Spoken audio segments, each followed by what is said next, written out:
বহুত দিনৰ মোৰ ৰেচিপি ভিডিঅ' এটা লৈ আহিছোঁ। দেখিছেনে কি বনাবলৈ লৈছোঁ? কঁঠাল গুটি মাছেৰে। কিমান যে সোৱাদ লাগে নহয়নে এই আঞ্জাখন খাবলৈ। কিন্তু অসমততো এতিয়া কঁঠাল গুটি পোৱা নাযায়, গতিকে মই পালোঁ, গতিকে আগতীয়াকৈ খালোঁ। আপোনালোকৰ চাগে লোভ লাগিছে নহয় জানো? বাৰু আহক এতিয়া ৰেচিপিত লৈ যাওঁ।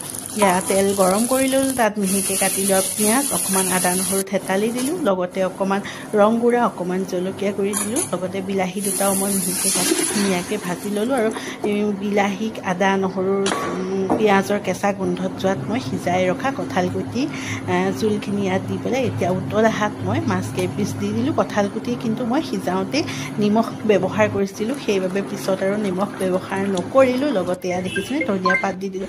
ইমান যে সোৱাদ হৈছিল নহয় আঞ্জাখন। আপোনালোকে যদি এনেকৈ বনাই খোৱা নাই খাই চাবচোন। গতিকে মই আগতীয়াকৈ খাই দিলোঁ, বেয়া চেয়া নাপাব আৰু আপোনালোকৰো আহি আছে ছিজন, গতিকে আপোনালোকে এনেকৈ বনাই খাব দেই।